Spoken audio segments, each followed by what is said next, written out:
Damos início então com a professora Lia Papamichael, que é docente orientadora das estagiárias.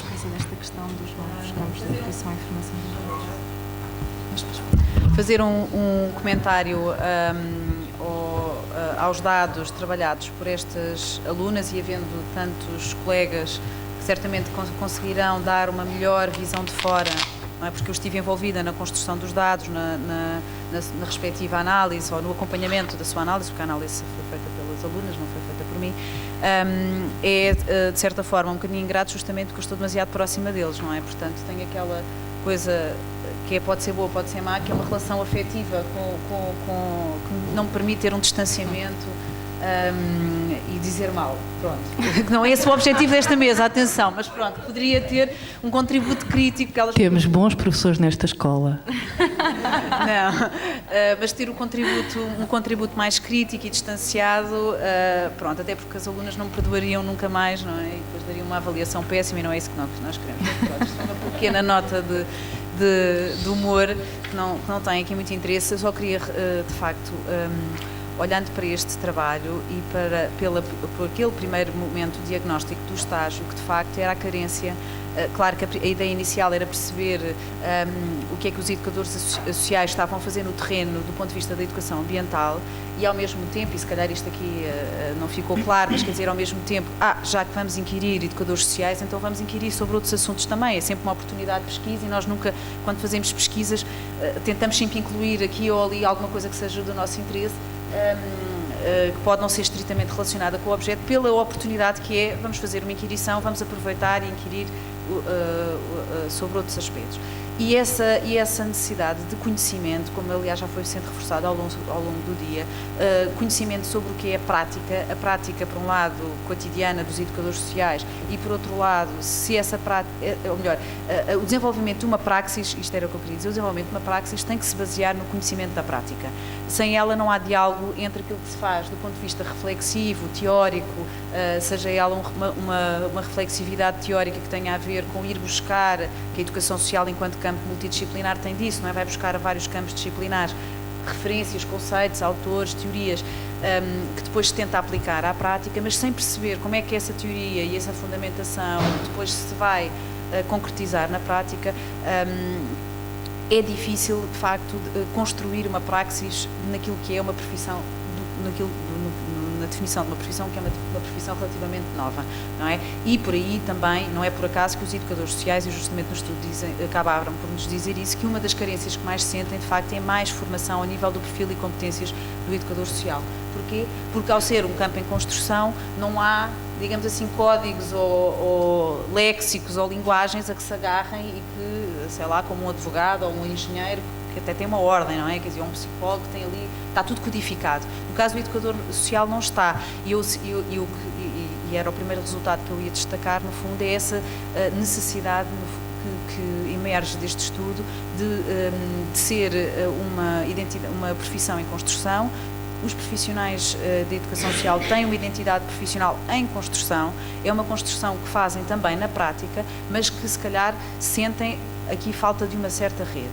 E, obviamente, que essa rede só vai sendo construída com mais investigação, pode ser uma investigação sobre a prática, porque não tem que ser uma investigação aqui sobre isto ou sobre aquele assunto, não, uma investigação sobre a prática, um desenvolvimento das metodologias, digamos assim, pôr os próprios educadores sociais em diálogo entre si, porque só na troca também de experiências, de metodologias criadas, partilhadas, é que se de facto vai criar um corpo, digamos assim, mais ou menos estabilizado de técnicas, metodologias mais ou menos consensuais, até porque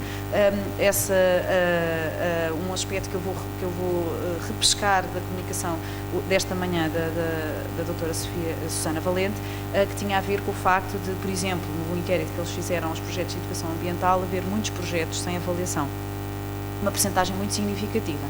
Ora, na educação social, e uma vez que a educação social por matriz, digamos assim, trabalha muitas vezes na dinâmica de projeto e de investigação-ação.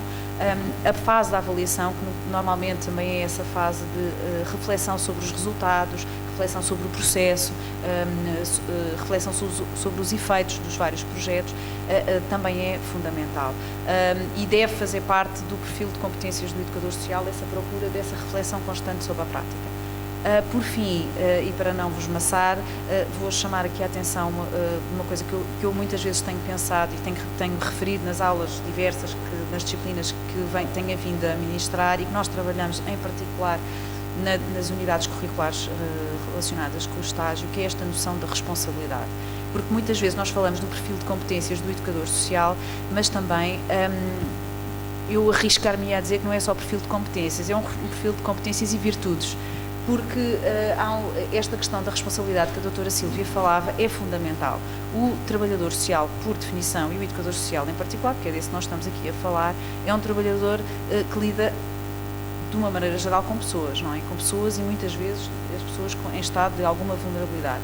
E essa noção de responsabilidade, que a meu ver está sempre associada a uma profunda humildade na sua posição no campo e na forma como se posiciona perante o outro, é, penso eu, um elemento, um traço-chave, digamos assim, do perfil de competências e virtudes, se calhar, do educador social no terreno. Dito isto, e para terminar, voltando ao estudo da Fernanda e da Vanessa, obviamente queria reforçar, enquanto orientadora deste processo que elas fizeram, até da análise dos próprios dados, que esta análise é uma análise exploratória, ainda numa fase inicial, portanto o inquérito foi aplicado em março, estamos em maio, portanto não houve aqui tempo sequer para fazer um estudo mais aprofundado. Já fizemos algumas brincadeiras em conjunto com os dados, a tentar encontrar aqui perfis, mas é óbvio que para esta apresentação não teria sido possível, de uma forma, lá está, rigorosa, que deve ser a nossa forma de agir, trazer-vos aqui esses resultados, mas ainda assim salientar que eu acho que é um bom contributo, quer do estágio da Fernanda e da Vanessa para o próprio curso de Educação Social da ESES, quer para o projeto IPC em Ponto Verde, que é um projeto em construção, onde elas foram trazer aqui uma importante base, como eu dizia hoje de manhã, para o próprio projeto crescer. Passo então a palavra ao próximo comentador, agradecendo a todos a vossa presença e dando os parabéns à Vanessa e à Fernanda pelo seu ótimo trabalho.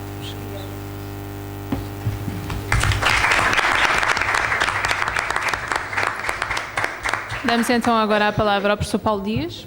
Eu iria dizer ladies first, eu costumo dizer sempre ladies first, mas não quero, porque realmente tenho a certeza que também a minha colega Leonor, que tem feito um trabalho muito importante no curso de Educação Social, e que é preciso dizer isto, e é preciso lembrar que o curso de Educação Social não existiria, agora que saiu o professor João Sebastião, não existiria sem todo o trabalho que foi feito sempre ao longo destes anos, muitas vezes um trabalho invisível, da professora Leonor, e tem tido um desempenho absolutamente extraordinário. Às vezes estamos em reuniões e há uma fluidez e há um sentido estratégico e há uma cumplicidade que às vezes eu deixo a falar, outras vezes sou eu que falo. Isto é interessante.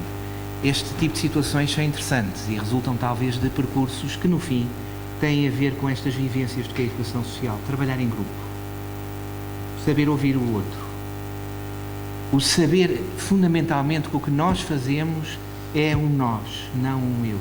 Quem trabalha para o eu ainda não percebeu o que é a educação social.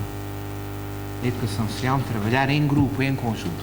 Ora bem, eu relativamente aos dados, notei realmente que há ali coisas que se podem fazer e que são interessantes. Um primeiro momento fundamental na análise dos dados é a componente da sustentabilidade ecológica, mas que era intencional, fazia parte do próprio estudo, fazia parte dos objetivos que as investigadoras fizeram, que era verificar até que ponto existe uma sensibilização e uma preocupação dos educadores sociais com as questões ecológicas, com as questões da sustentabilidade ambiental, especificamente. E nos termos mais específicos, porque depois havia uma série de divisões que tinham a ver com a questão da reciclagem, com a questão da eletricidade e a utilização de, por exemplo, lâmpadas destas de poupar energia, a questão da água, etc., que são questões fundamentais. Depois um outro momento, e na linha do que vinha a professora Lia a dizer, que tem a ver com um alargamento, pois já que fizemos o estudo para a componente ecológica, por que não saber que outras necessidades sentem aqueles que foram educados dentro do âmbito da educação social, sentem que afinal teriam outro tipo de competências gostariam de ter tido ou sentem falta. Eu acho que o estudo é rico, é um estudo importante, é um contributo relevante e dou algumas sugestões de melhoria.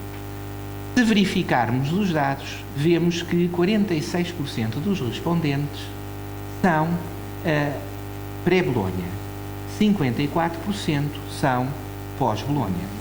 Ora bem, esta alteração, antes de Bolonha e pós-Bolonha, eu já estou no ensino superior há 22 anos e participei nas primeiras transformações de cursos, na altura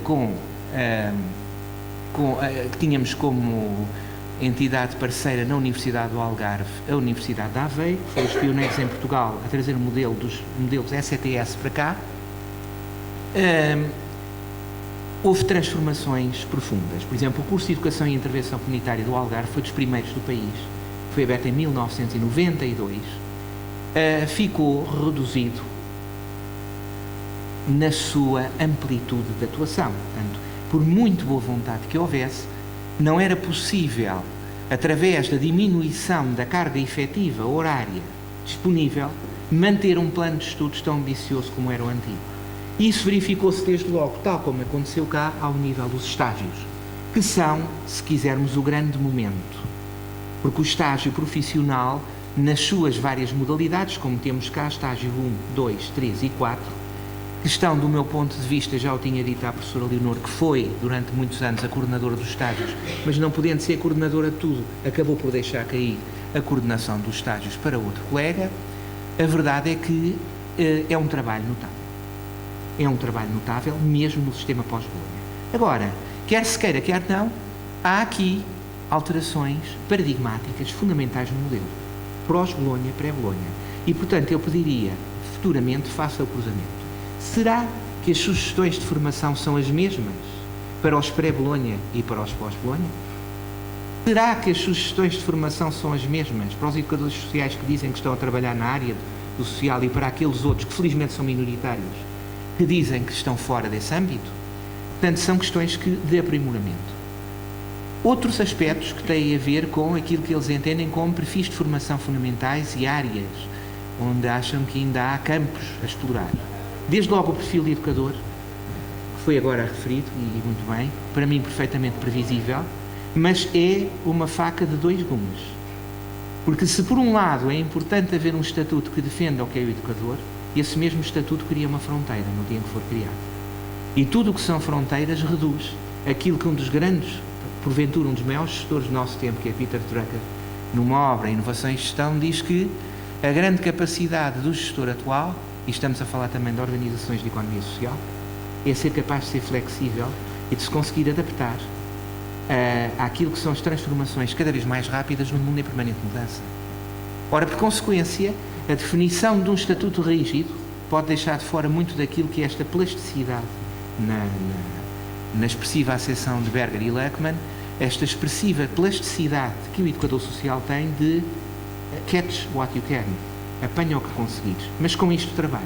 Esta intuição para o trabalho, esta esperteza, que muitas vezes não nasce de uma formalização, mas nasce de uma apetência para estar, para ver, para observar, para intervir, para saber ouvir, não se pode perder. Se cristalizarmos, como aconteceu com outras ordens, dos médicos, dos engenheiros aqui e ali, teremos a ganhar, por um lado, uma defesa, mas muitas vezes teremos a ganhar muitos burocratas, que certamente começarão a trair a causa.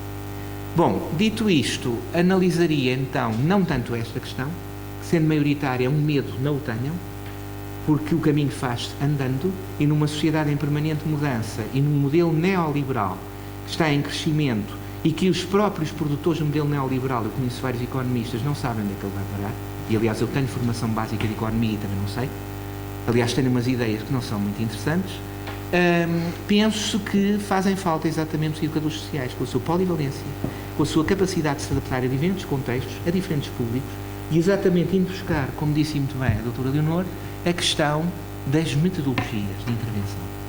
Como trabalhar com estes públicos, como chegar às pessoas, como estabelecer pontos, como construir o que é o trabalho do educador social na tal lógica do empowerment, que é um enriquece-te a ti próprio.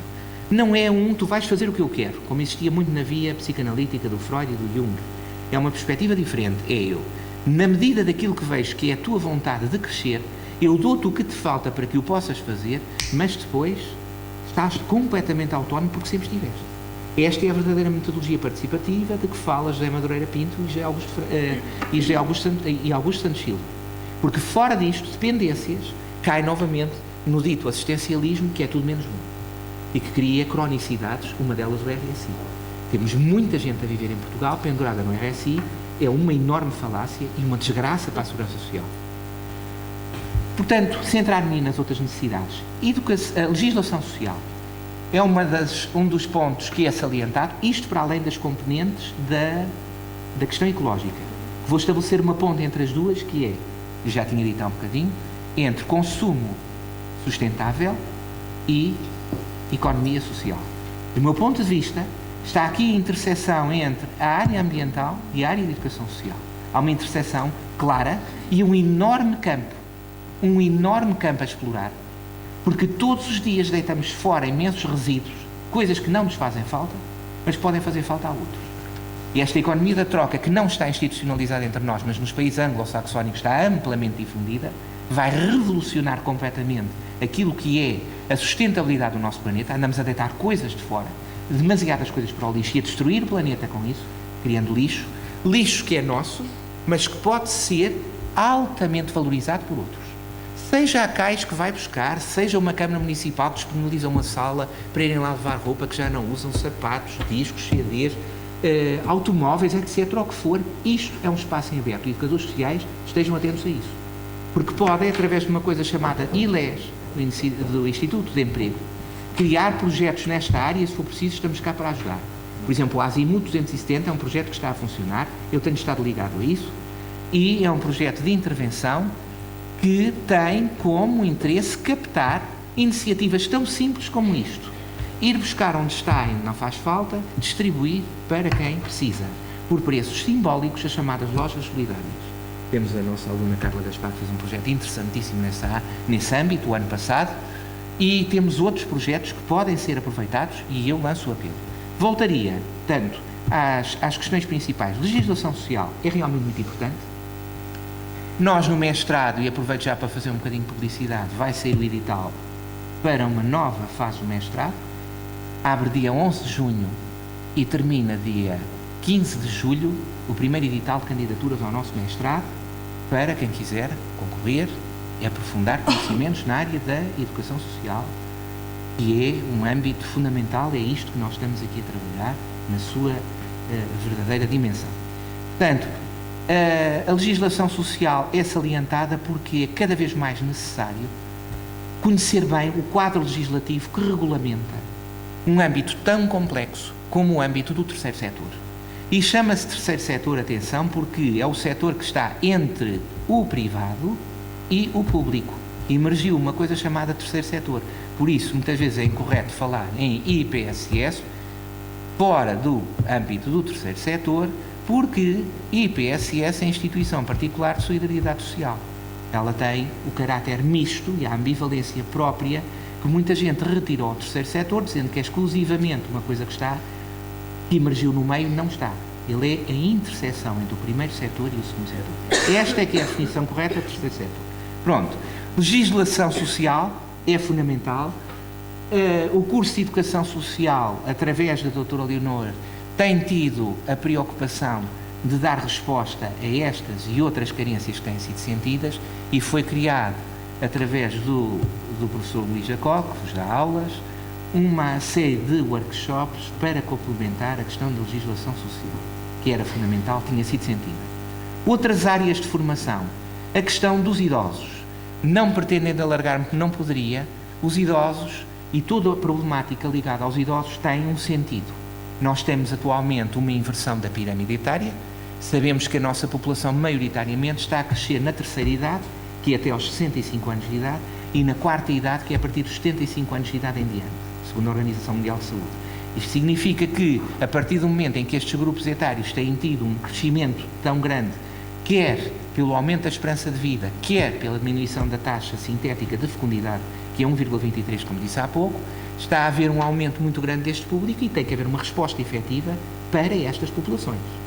As respostas que existem atualmente, e não sei se sabem, por exemplo, o Distrito de Santarém é um dos mais carenciados a nível de equipamentos de apoio à terceira idade, porque teve nos anos 30 e 40 um boom populacional muito grande e não tem neste momento resposta para pessoas que estão com 70, 80 e mais anos de idade. O que acontece é que os equipamentos são insuficientes e temos pessoas a viverem em situações de velhice muito longe daquilo que é o chamado envelhecimento ativo. Não tem nada a ver. Não tem nada a ver. Estamos muito longe disso. Portanto, a questão da terceira idade que também parece focada, a questão do trabalho com crianças e jovens é um outro aspecto salientado no estudo, é importante. O trabalho com crianças e jovens é uma área de especialização muito interessante, tem trabalhos próprios. O professor João Sebastião foi dos primeiros a trabalhar em Portugal, no CIES, essa questão, publicou um trabalho só sobre os meninos de rua. É um trabalho muito interessante que nós temos cá na nossa biblioteca, que eu convido as pessoas a ler, porque ler enche-nos de riqueza, de experiências, de olhares de outros. É um trabalho que está cá, convido realmente quem se preocupa com estas questões a ler, a partilhar aquilo que são as preocupações substantivas dele, que são muito relevantes sobre o que é a realidade das crianças de rua.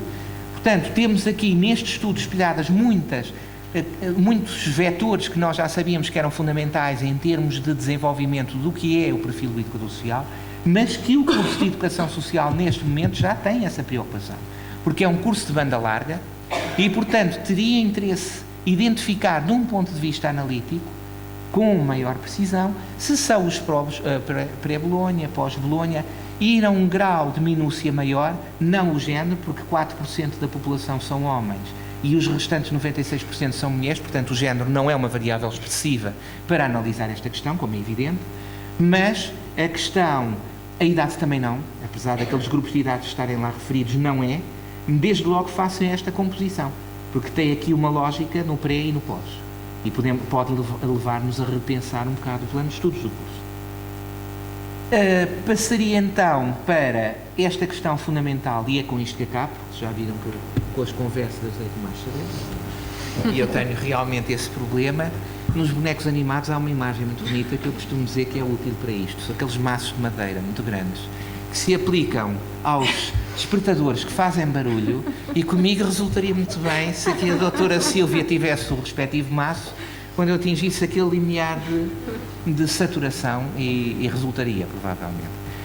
Queria, portanto, deixar em aberto esta perspectiva, que é, os educadores sociais têm, e agora fazendo a ponto com uma das vossas outras preocupações, uma preocupação centrada não só no perfil, mas na questão do empreendedorismo.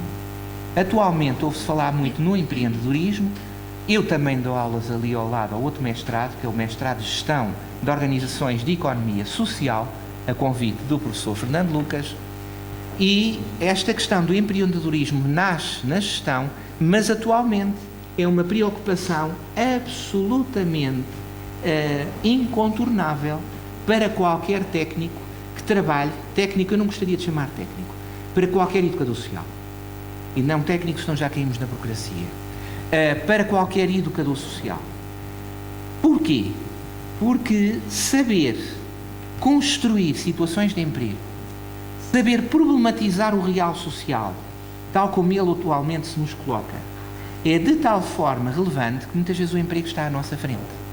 Ele está ali, só à espera que se faça aquele clique que tem a ver mais com aquilo que o Einstein dizia: imagination is more important than knowledge.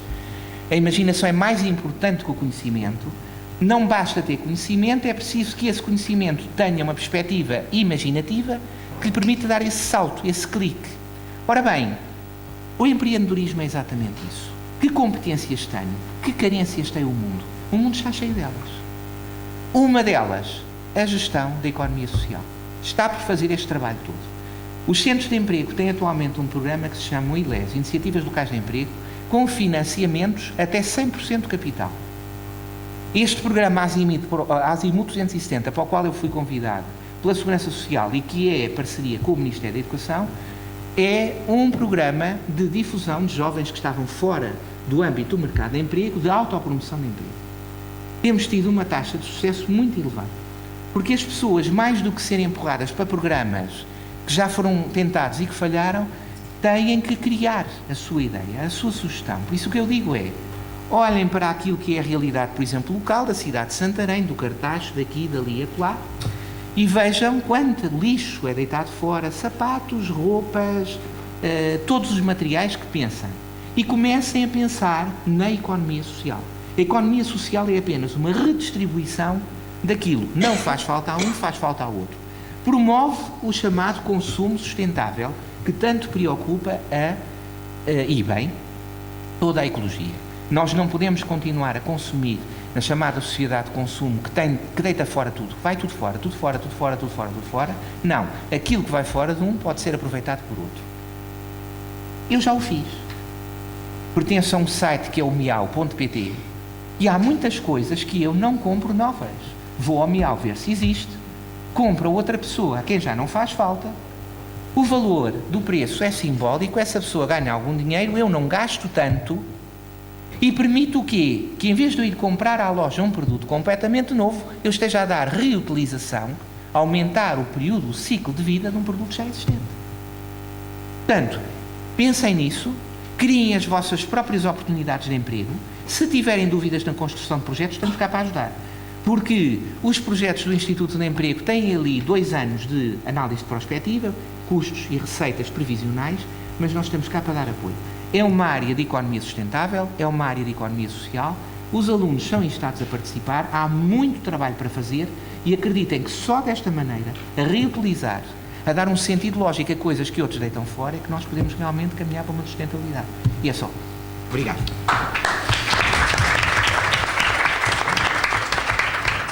Obrigada. Agora vou passar a palavra a mim própria. Na qualidade de co-coordenadora do projeto IP Santarém Ponto Verde, queria desde já agradecer à professora Lia e à professora Leonor por nos terem dado a oportunidade de acolher estagiárias e boas estagiárias de educação social. E depois queria agradecer, claro, às estagiárias porque desenvolveram um excelente trabalho e deram um grande contributo neste projeto que ainda está numa fase quase de arranque, não é? O vosso trabalho, a meu ver, é inovador e é pertinente, porque, como vimos ainda hoje pela apresentação da Susana Valente, são poucos os projetos a nível nacional que se focam no ensino superior, não é? Geralmente focam-se noutros níveis de ensino mais básicos, não é? Portanto, logo por aí há uma grande relevância no vosso trabalho. Depois, há outras questões nos resultados que vocês apresentaram que eu gostaria de ver exploradas ou mais aprofundadas. Nomeadamente, a questão do curso, de quem frequentou o curso pré, não é, e pós-Bolonha.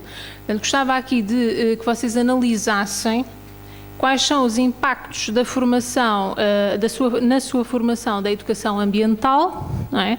Porque, como sabemos, aqui no curso da ESES, antes de Bolonha, não existia a disciplina de educação ambiental. Portanto, eu acho que aqui existia, mas pelo menos não seria nos mesmos, não com a mesma carga horária. Portanto, acho que aqui vocês deviam fazer essa comparação, não é? Porque as coisas mudaram no Bolonha e acho que aqui era mais enriquecedor, não é, para os vossos dados. Depois, vocês falam e questionaram os educadores sociais sobre as temáticas ambientais, não é? As problemáticas ambientais que seriam alvo da sua preocupação. Mas eu começaria por perguntar, então, mas eles estão preocupados com questões ambientais? Não é? Antes de avançarmos para as problemáticas em si, inicialmente, tentar aferir se existe essa preocupação, não é? Depois, também, se esses educadores sociais desenvolvem projetos a nível ambiental, não é? Porque vocês falam que eles têm preocupações ambientais no trabalho, não é? Mas será que já trabalharam, de facto, na concepção de projetos? Pronto. Mas lá está, eu baseei-me na vossa apresentação, não é? Portanto, acho que esta parte tem que ser aprofundada e de certeza que será, não é? E acho que era importante. Mais aspectos.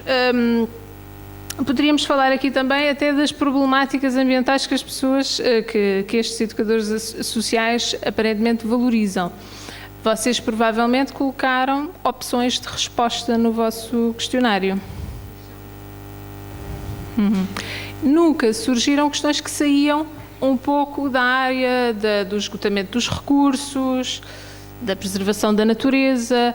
Eu questiono-me se questões vulgarmente atribuídas à área social, não é? Voltamos aqui à fome, à pobreza, se esse tipo de questões surgiam. Pronto. Eu acho que esse era outro aspecto que vocês também têm que analisar. Porque é que essas questões não são consideradas questões ambientais? Pronto, não me alongarei mais. Muito obrigada pelo vosso trabalho.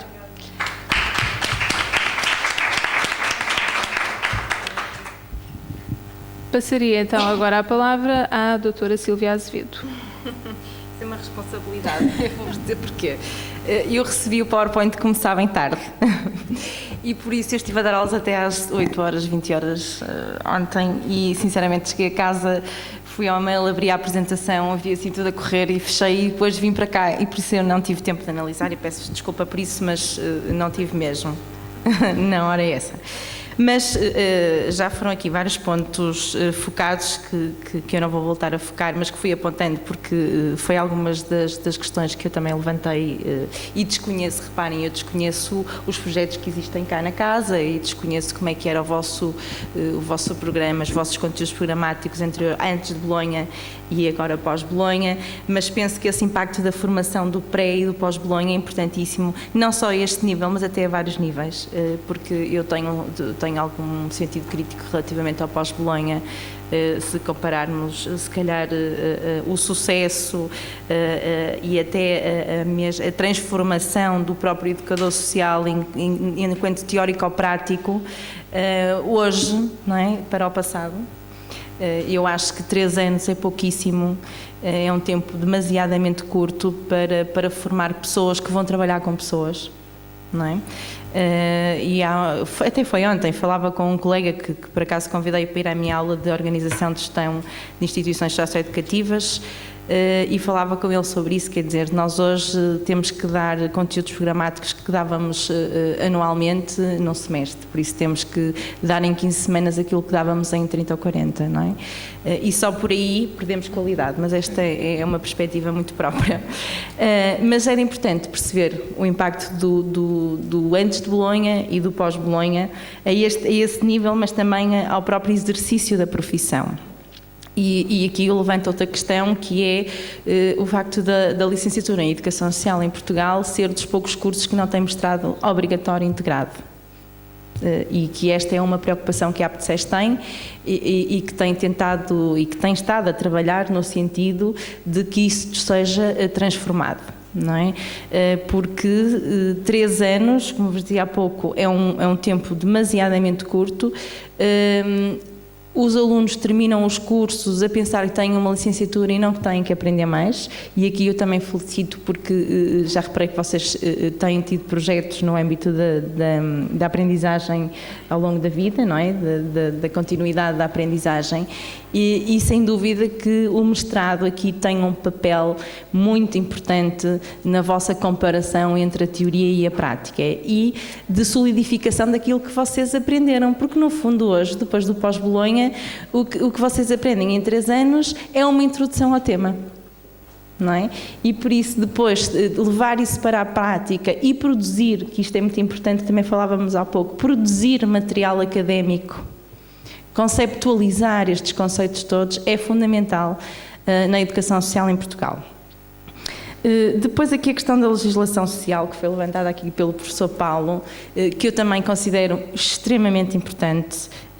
A APTSES tem produzido alguns documentos, o Código Deontológico do Educador Social, que já existe, existe também um modelo que já foi apresentado várias vezes à Assembleia da República, mas que ainda não foi votado, do Estatuto Profissional dos Educadores Sociais, e aqui a questão do técnico superior de educação social tem uma história, tem um marco histórico. Como vocês sabem, o educador social em Portugal começou por ser um técnico profissional. Mais tarde é que introduziu-se o bacharelato nestes cursos e só em 1996 é que se começou a produzir, entre aspas, educadores sociais licenciados.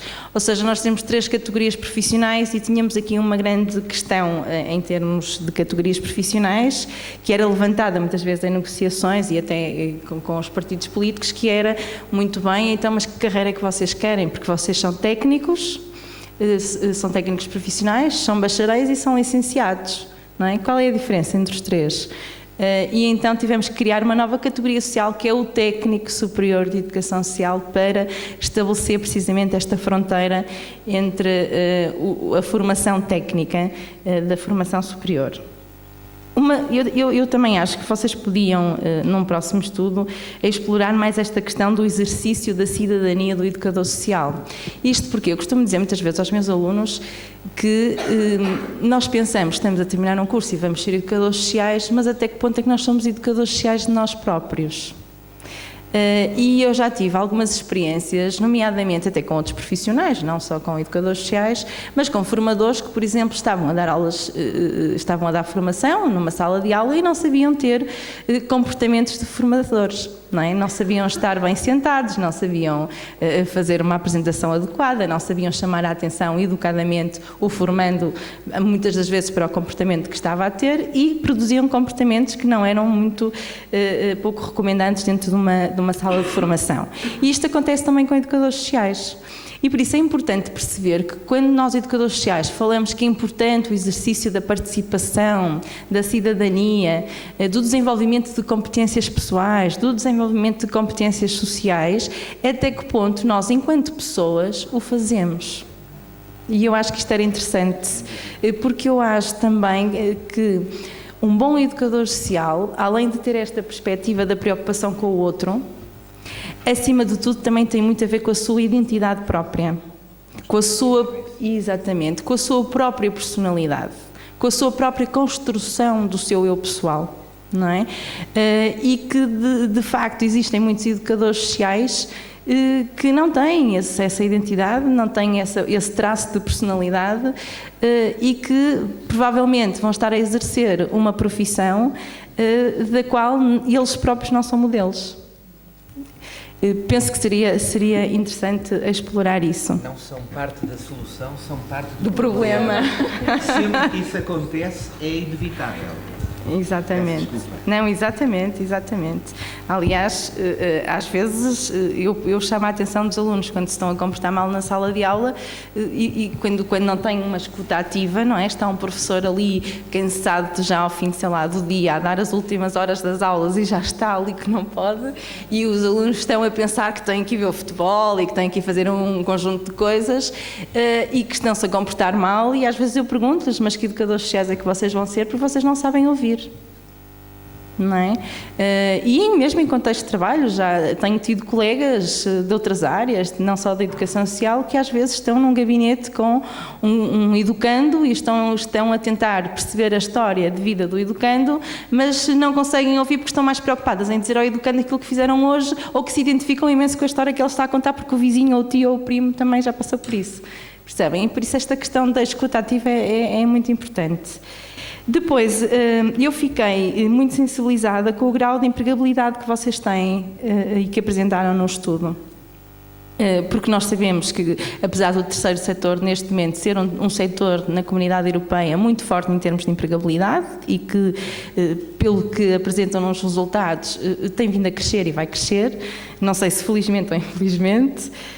porque quando cresce o terceiro setor é porque também crescem as fragilidades sociais, mas nós sabemos que, apesar de, a nível nacional, a empregabilidade dos educadores sociais tem vindo a aumentar, a verdade é que isso não acontece em todas as zonas do país, não é? E isto deve-se muito também ao tipo de formação que vocês têm. Não é? Quais são as escolas que formam e quais são os conteúdos que essas escolas passam para os alunos, não é? Porque o sucesso de uma escola tem a ver com a docência que tem. Não é? E se cá em Santarém existe muita empregabilidade no setor da educação social, provavelmente em Viseu não tem o mesmo sentido. E seria também interessante vocês compararem estes dados. Não é? Em que zonas do país é que existe mais empregabilidade na área da educação social e perceber porquê? Não é? Fica o desafio, que é um grande desafio. Tenho plena consciência disso. Depois, os campos a explorar do perfil do educador social. Eu acho que, sem dúvida, esta questão da economia social é um campo de oportunidade para o educador social. E foi isso que eu também vos quis trazer aqui com o vídeo da CAIS Recicla. A economia social, neste momento, move imensos projetos que podem ser sustentáveis. Não é? E apesar de haver aqui uma larga discussão entre qual é o papel do Estado nesta questão social, a verdade é que não há nada de errado em que os projetos sejam sustentáveis, pelo contrário. Não é? E quanto mais sustentabilidade nós conseguirmos criar e menos dependência tivermos, mais vamos crescer em termos organizacionais, não é? E por isso, e sem querer puxar a brasa à minha sardinha, vos dizia aqui que eu, quando terminei o meu curso em 2001, e eu gosto de partilhar isto porque é uma realidade que aconteceu, não é? Eu, por acaso, felizmente, tive logo uma proposta de emprego por parte de um professor, mas era para desempenhar um tipo de funções que eu não me identificava minimamente, porque felizmente, e apesar de ser das turmas mais recentes de educação social, na altura, eu tinha tido uma experiência que foi fazer Erasmus, fui fazer Erasmus para a França, e por isso vinha com uma escola do que era a educação social muito diferente de tudo aquilo que eu estava a absorver na minha escola de formação. E quando saí para o campo profissional, eu percebi que não era aquela área que eu queria trabalhar, nem queria estar naquele tipo de projetos, porque não me identificava. A educação social era muito mais do que isso, era muito mais do que ser dinamizadora de um ateliê. Não é? Ou seja, depois eu nunca tive muito jeito para artes plásticas, diga-se de passagem. E então, e puxando aqui a brasa ao empreendedorismo social, criei um desafio à minha entidade profissional, que foi, eu sei que existe um determinado programa de financiamento para criar um determinado tipo de estruturas, que na altura eram as equipas de rua, que existem ainda hoje, que eram financiadas pelo Ministério da Saúde, Instituto Português, antigamente chamava-se Instituto Português da Droga e da Toxicodependência, e fiz-lhes uma proposta de criar um projeto nessa área. Era uma necessidade que existia no Concelho de Espinho. Foi feito o diagnóstico, e eu acho que esta questão de diagnóstico é muito importante para os educadores sociais perceberem, porque muitas das vezes, e o professor Paulo focou isso e é importante, acham que devem fazer determinadas coisas com os seus educandos e não fazer aquilo que os educandos têm potencialidade de fazer, não é? E por isso muitas das vezes pensa-se em criar projetos porque era aquilo que eu gostava de fazer e não porque é a necessidade do concelho ou da localidade ou da freguesia. E então fez-se um diagnóstico e percebeu-se, esse diagnóstico foi apresentado na rede social e percebeu-se que era uma necessidade. E a proposta era fazer a candidatura e, se o projeto fosse aprovado, a minha exigência era que ficasse a coordenar o projeto. Não é? Também não queria menos. O projeto foi aprovado e eu fiquei com um emprego na área que eu gostava, não é? Na área de um projeto que eu própria criei, dentro das minhas próprias condições, como vos disse, na área em que eu gostei, e que ainda hoje é um projeto que, apesar de já não fazer parte, que ainda hoje funciona, e foi criado em 2001, que é o SMACT, que é o Serviço Móvel de Apoio à Comunidade Toxicodependente do Concelho de Espinho. Não estando contente com isso, durante o SMACT, eu achei que, como havia outro programa, então por que não fazer outra candidatura, e então, que era um programa de prevenção primária, também do Instituto Português da Droga e da Toxicodependência, e pensei, por que não criarmos aqui um projeto interessante entre escolas e centro de saúde local, em que damos acompanhamento aos pais, trabalhamos também aqui as questões da educação sexual e da prevenção das drogas e das toxicodependências e fazemos aqui uns planos interventivos interessantes. E a instituição disse, muito bem, então avance, e fiz a candidatura, ela foi aprovada e, mais uma vez, a minha proposta foi que se ela fosse aprovada eu tinha que ficar a coordenar o projeto. Conclusão, eu tinha 21 anos e isto é aquilo que eu vos quero passar. Eu tinha 21 anos na altura, estamos a falar de 2001, e ganhava perto de 2.000 euros e era uma miúda que fazia aquilo que eu gostava. Estão a perceber? Ou seja, eu nunca estive à espera de encontrar uma organização que me desse emprego. Eu não estive à espera daquele lugar que, na sua maioria, as pessoas procuram, que é o emprego à hora certa, das 9 às 5. Não, eu procurei o meu próprio emprego. E eu procurei aquilo que me fazia feliz, não é? Por isso, eu trabalhava das 9 à meia-noite, porque trabalhava em 2 projetos, mas ia todos os dias feliz para casa. E é esta mensagem que eu vos quero passar e que vocês também podiam ficar a sugestão de explorar num próximo estudo, que é a capacidade de empreendedorismo que o educador social tem. Não é? Porque isso também tem a ver com a motivação intrínseca e extrínseca, aquela que também nos é mostrada, não é? E as oportunidades que nós percebemos que podemos agarrar. Pronto, eu também não me vou alongar mais, até porque fui franca convosco, não tive muito tempo para fazer uma análise aprofundada da vossa apresentação, mas prometo que vou fazer. Mas foram estas questões que eu reti com maior valor. Obrigada.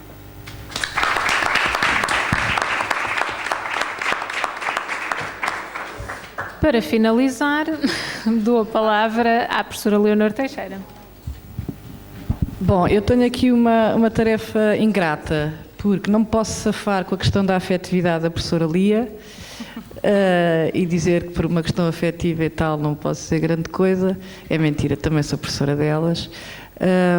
Nem me consigo safar com a capacidade, não é, de sistematização e sempre de ir incisivamente a questões fundamentais com que sempre nos brinda o professor Paulo. E pronto, e sou coordenador da licenciatura e evidentemente tenho aqui que dizer 2 ou 3 coisas. Também não me posso safar com dizer que não vi os resultados, porque era o que mais faltava eu não ter olhado para eles, não é? Era o máximo dos máximos. Mas antes de qualquer palavra sobre o trabalho, não posso deixar de o dizer, agradecer as palavras generosas do professor Paulo Dias, mas a história do curso de Educação Social nesta escola, se há coisa que me orgulho de dizer, é que é uma história de trabalho em equipa e, portanto, aquilo que tem sido os passos que se vão dando nessa história tem sido muito à custa desse trabalho em equipa. É certo que com alguns a trabalhar mais proximamente, até pela natureza de algumas unidades curriculares, nomeadamente os estágios, que são sempre o coração de um curso, e dessa equipa tem feito parte também o professor Paulo Dias, desde que está nesta escola. Depois, então, dizer também só uma palavra inicial de comentário relativamente, de facto, àquilo que eu dizia de manhã e para termos a noção de que este contributo que estas alunas deram foi, de facto, um contributo que nos parece muito pertinente, não só pela capacidade de responderem ao convite do projeto IP Verde, que eu mais uma vez saúdo pela iniciativa de trazerem para a escola uma perspectiva de intervenção mobilizadora de diferentes áreas de formação da escola, e com diferentes olhares e olhares disciplinares distintos, e, portanto, não só a capacidade de integrar um olhar do educador social neste projeto, como também a capacidade de responderem a um reto que o curso lhes colocou, que foi aproveitar essa situação, numa visão obviamente estratégica de desenvolvimento para o curso, para conhecermos um bocadinho mais sobre os nossos 6 alunos. E, portanto, é um desafio que para um estágio curricular de formação profissionalizante não cabe, enfim, naquela experiência ou visão que nós temos sobre o que é o típico estágio curricular, mas que do nosso ponto de vista, de facto, é também em si mesmo uma experiência muito valiosa do ponto de vista da própria formação dos educadores sociais e, sobretudo, da sua afirmação profissional. Bom, então eu no meu comentário proponho olhar para estes resultados sobre 3 pontos de vista fundamentalmente. Eu vou tentar ser rápida porque sei que os meus alunos do primeiro ano adorariam estar aqui até às 8 horas da noite, mas enfim. E o primeiro ponto de vista é tendo em consideração o que estes resultados nos dizem sobre a empregabilidade, não é? E sobre aqui a relação entre a formação e a inserção profissional. Não me vou aqui, evidentemente, fazer comentários, até porque alguns dos oradores da mesa já o fizeram, o professor Paulo referiu, a professora Lia também, os limites metodológicos do estudo e as questões que ainda há por explorar ou por cruzar, mas não deixa de ser muito significativo até o próprio Observatório de Avaliação da Escola, que eu, aliás, gostaria de aproveitar para saudar na pessoa da Helena Val, que ali está pela colaboração, que também prestou para este trabalho das estagiárias. A dificuldade que muitas vezes temos é obter respostas e, portanto, os 100 e tal respostas que elas tiveram neste questionário já em si foi um contributo muito valioso para conhecermos os nossos ex-alunos. O que é que estes dados nos dizem? E eu acho que era preciso reforçá-lo aqui. Mostram tendencialmente um cenário à escala nacional, não é? O que é que eu quero dizer com isto? Com índices razoáveis, não é, de empregabilidade após a licenciatura, nomeadamente na obtenção do primeiro emprego, não é? Se juntarmos ali os 2 a 6 meses e 1 ano, temos 80 e tal %, não é, dos que terminaram o curso estão a trabalhar. Desculpem, obtiveram o primeiro emprego, aliás, a grande maioria, 72, julgo eu, se não me engano, foi entre 2 a 6 meses que obtiveram um primeiro emprego. E a grande maioria também está a trabalhar atualmente, não é? Embora esta situação de estar a trabalhar e de, enfim, facilidade de obtenção de emprego seja mais significativa para aqueles que estão há mais tempo no mercado de trabalho. Isto é, terminaram a licenciatura há mais tempo. Obviamente que aqui depois podemos explorar isto sob diferentes pontos de vista, até pela própria questão, não é, do tempo e da experiência no mercado de trabalho. Depois há aqui um outro dado interessante e importante para nós, que é, parece haver uma relação também significativa entre a atividade profissional que estão a desenvolver e a licenciatura, não é? Independente, volto a dizer, dos limites metodológicos, aponta-se esta tendência, não é? A maioria está a trabalhar na área de formação e a grande maioria também revela a importância, assume a importância que teve de fazer uma licenciatura e estar no ensino superior. Portanto, o valor do diploma, não é, do ensino superior parece continuar também inquestionável. Embora com situações contratuais diversificadas, e também percebemos isto, e levantou-se aqui de manhã a questão dos contextos de precariedade contratual dos licenciados e que é generalizado. Gostaria só de salientar daqui, por defeito de interesses pessoais e profissionais em termos de investigação, que hoje em dia os estudos sobre a inserção profissional e sobre a empregabilidade dizem-nos que, do ponto de vista investigativo e desta relação entre a formação e o emprego, que a empregabilidade ou as trajetórias de inserção profissional parecem estar, de facto, dependentes, ok, de nós termos aqui um domínio, um razoável domínio científico e técnico numa determinada área de formação, não é? Mas estão também associados a outras dimensões bastante importantes, como a familiarização com o mercado de trabalho, a capacidade de compreender e interpretar um determinado campo profissional e a evolução desse campo profissional, a capacidade de mostrar competências pessoais, sociais, de adaptação, de relação, de comunicação, de solução de problemas e ainda, e isto são dimensões de um conceito que podemos chamar o conceito de aprendizagem profissional, e ainda dependente também da capacidade de autoconhecimento, não é? De construir projetos pessoais, sociais individuais de percurso profissional. O que lança depois questões interessantes para o que é que a gente vai fazer com isto em termos de formação, que é onde eu vou chegar depois no fim. Este é um primeiro conjunto de comentários. O segundo grande conjunto de comentários tem a ver com os resultados relativamente à educação ambiental e às necessidades de formação apontadas, não é? Para aqueles que terminaram o curso. E em relação à educação ambiental, sem dúvida, ela aparece como relevante, não é? Na licenciatura, foi importante para estes diplomados esta área, na sua formação, o que, aliás, no novo plano de estudos de Bolonha é reconhecido, não é? Porque a educação ambiental é reconhecida como uma área científica geral relevante no plano de estudos do curso.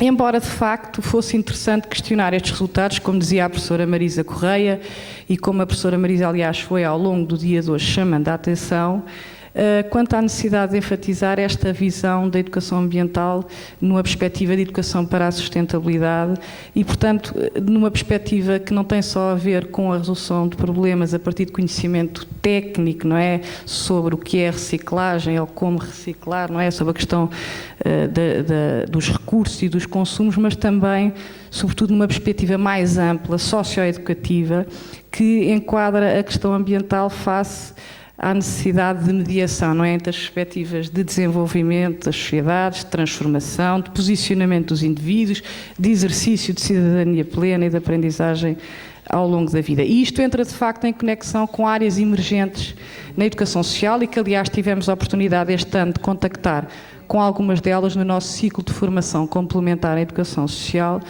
como as áreas, de facto, da inovação social, da economia social, do desenvolvimento e da cooperação.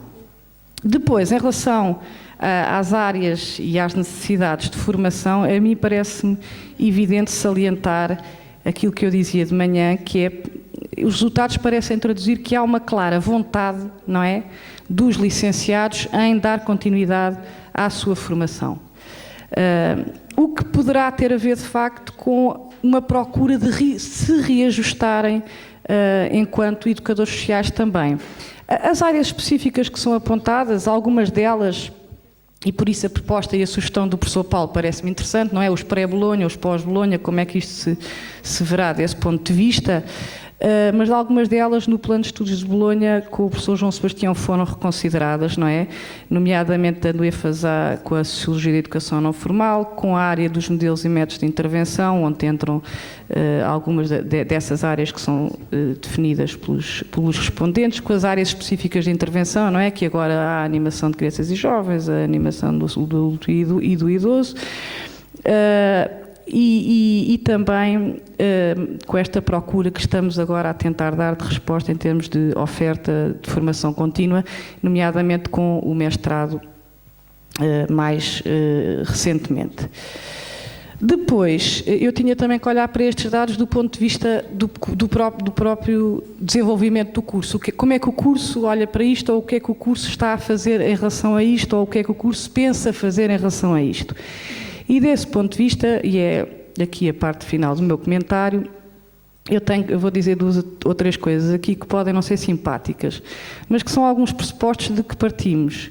Um primeiro é o de que os cursos e a formação no ensino superior, do meu ponto de vista, não podem ser entendidos como camisolas, não é? À medida de um determinado momento ou realidade, independentemente dos diagnósticos e da importância que estes diagnósticos têm, e já lá vou mais à frente a isto. Quero eu dizer, o olhar sobre a reconfiguração dos planos de estudos não pode fixar-se, não é, em necessidades específicas que vão sendo identificadas. Isto é um pressuposto. O outro pressuposto é que nem os cursos, nem os empregos ou os empregadores, e sobre isto já se falou também hoje alguma coisa durante o dia todo e, portanto, não me vou aprofundar, mas não são necessariamente, aliás, não são de todo, no contexto atual, espaços definitivos ou respostas definitivas para a situação do pleno emprego, não é? Portanto, não são agências de emprego, nem podem comprometer-se ou visualizar isso como uma resposta absoluta. O terceiro pressuposto tem a ver com o desafio de que falávamos hoje e agora especificamente em relação aos educadores sociais, que é o facto de estarmos neste paradoxo, que pode ser um desafio, de termos um volume de uma área de atuação, não é? De uma diversidade de situações que se nos colocam a desafiar até novos cenários de empregabilidade ou de ação profissional e, por outro lado, estas dificuldades conjunturais. Juntando tudo isto e também aquilo que há pouco dizíamos sobre, de facto, na formação e no ensino superior, portanto, em particular também, não nos podemos restringir àquilo que são os domínios mais técnicos e científicos curriculares, o curso neste momento coloca talvez como desafio mais importante o trazer para o trabalho que faz essa perspectiva de formação ao longo da vida também para os educadores sociais e que eu julgo que é um desafio dos cursos no ensino superior e em particular do ensino superior politécnico, face não só a esta questão da precariedade, não é? Nas primeiras situações laborais, como às questões que, nomeadamente, a professora Sílvia levantava, que se referem com a curta duração de Bolonha, não é? Os 3 anos serem muito pouco tempo de formação.